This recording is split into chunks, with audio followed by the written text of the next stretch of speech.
السلام علیکم ورحمۃ اللہ وبرکاتہ۔ الحمدللہ رب العالمین والصلاة والسلام علی خیر خلقہ محمد وعلی آلہ وصحبہ اجمعین، اما بعد۔ سامعین کرام، ساری تعریفیں اور بڑائیاں اللہ رب العالمین کے لیے ہے جس نے ہمیں بے شمار انعام و اکرام سے نوازا، اور درود و سلام ہو اللہ کے تمام نبیوں پر، خاص کر ہمارے آخری نبی حضرت محمد رسول اللہ صلی اللہ علیہ وسلم پر، کہ جس نے ہمیں دنیا اور آخرت دونوں میں کامیاب ہونے کا طریقہ سلیقہ سکھلایا۔ محترم بھائیوں، نماز کی بہت ہی زیادہ اہمیت و فضیلت ہے، جیسا کہ ہم سن چکے ہیں۔ نماز کے لیے چند شرطیں ہیں، بغیر اس کے نماز ہماری ہو ہی نہیں سکتی، اور اگر وہ شرط ہمارے اندر موجود نہ ہو اور ہم نماز ادا کریں تو ہماری نماز وہ قابل قبول نہیں ہوگی۔ اس میں سب سے پہلی شرط کیا ہے؟ سب سے پہلی شرط اسلام ہے، یعنی آدمی مسلمان ہو، اسلام لے آیا ہو، اس کے اوپر نماز فرض ہے۔ دوسری شرط عقل، یعنی آدمی جو ہے وہ عقل رکھتا ہو، ایسا نہیں ہے کہ وہ اس کے پاس عقل نہ ہو، جیسے کہ پاگل، اس کے پاس دماغ نہیں ہوتا، اس کے پاس عقل نہیں ہوتا، جس کی وجہ سے وہ سمجھ نہیں سکتا ہے، تو اس کے اوپر نماز فرض نہیں ہے۔ ایسے ہی بچہ جس کے پاس عقل نہیں ہے تو کہتے ہیں کہ اس کے اوپر نماز فرض نہیں ہے، یعنی نماز کے فرض ہونے کے لیے شرط ہے کہ عقل ہو۔ تیسری شرط یہ ہے کہ تمیز، اور چوتھی شرط یہ ہے کہ حدث سے پاک ہو، رفع حدث کہتے ہیں وہ نہ ہو، اور پانچویں شرط یہ ہے کہ نجاست سے وہ پاک ہو، نجاست اس کے ساتھ نہ ہو۔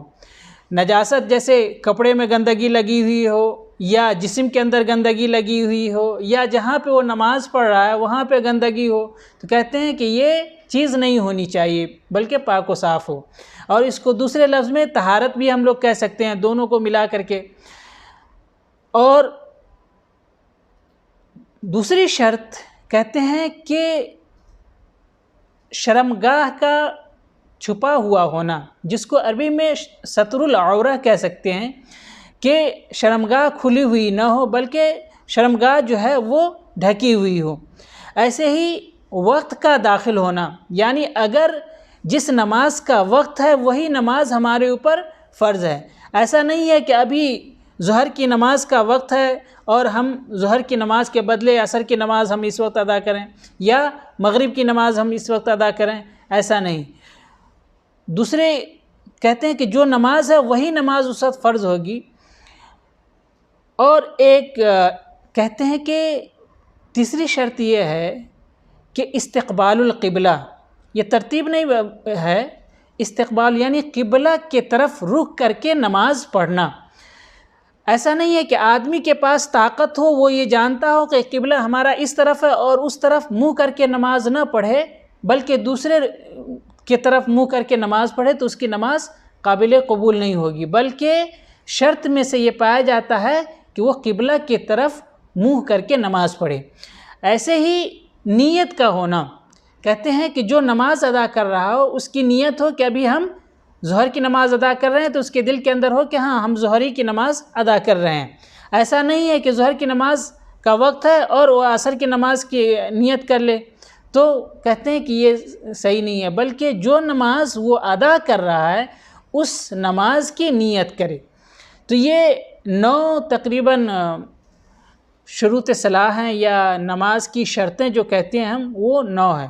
پہلا اسلام، دوسرا عقل کا ہونا، تیسرا تمیز ہونا، چوتھا حدث سے پاک و صاف ہونا، ایسے ہی نجاست سے پاک و صاف ہونا، اور اس کے بعد شرمگاہ کا چھپا ہوا ہونا، وقت کا ہونا، اور قبلہ کے طرف منہ کر کے نماز پڑھنا، اور آخری جو ہے وہ نیت، یعنی 9ویں شرط یہ ہے کہ نیت کا ہونا۔